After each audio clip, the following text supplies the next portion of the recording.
Maybe.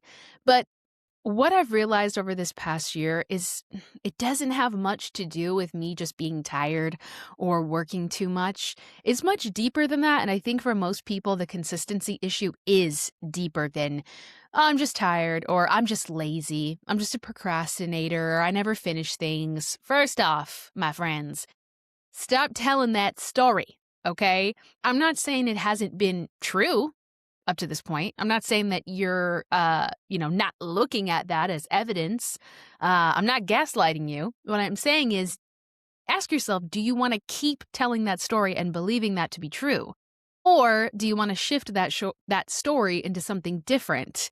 And the thing is, when you shift your identity, and we're going to go deeper into this in a minute, you don't have to hustle to figure out structures and an accountability partner and, what is my schedule? It's got to be just like this billionaire's schedule who's a real estate agent because that's what I want to do. So I got to match him.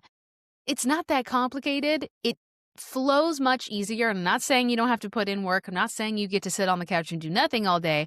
But the movement and the action necessary for you to become consistent in doing something that you want or that you love to do, it comes from shifting into being that person who is living that life. So let's say you're a writer and you want to be a famous best-selling author. You want to be the next J.K. Rowling. Sorry if that upsets some people because you don't like her. I'm just saying it because it's the first thing that comes to mind because I'm a Harry Potter fan.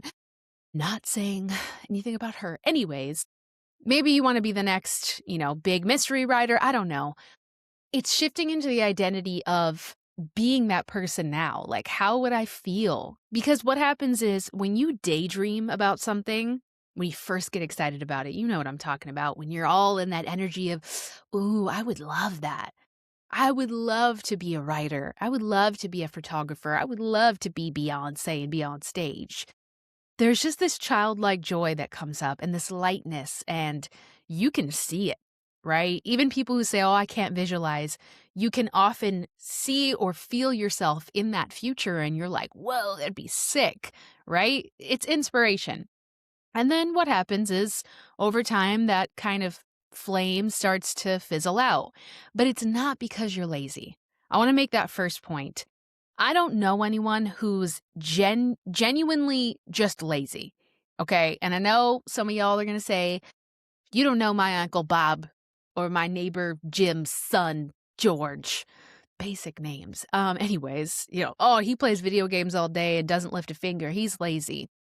Is he lazy or does he not have any self-confidence, self-worth, and self-belief? And that is causing him to have lack of direction, which makes him just say, screw it, I don't want to do anything but numb myself by playing video games all day. Yes, some people have entitlement stuff going on, sure, but I feel like this all comes, and I've seen this all come from more of a mental health root in not believing in yourself, not believing in your dreams, not having direction is not because you're lazy. It's not because you're stupid. It's because you don't believe that you can be anything more than what you are. Not that you need to be, but there is a lack of something there, right? Within your mindset. I don't believe that you're lazy. If you're struggling my voice acting friends are like, man, I'm just struggling to stay consistent with auditioning. Okay, do you really think you're just lazy?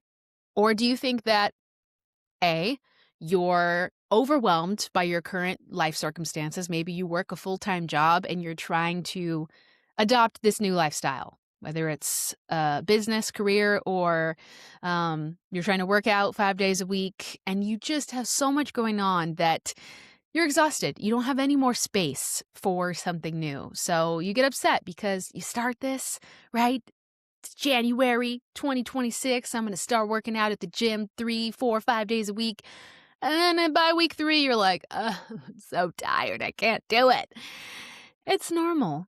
But what it is the shift in identity that happens when you see somebody who says they want to lose 50 pounds. And it's like a complete transformation, not just in their body that, they do start going to the gym or exercising consistently, but it's like their whole personality changes.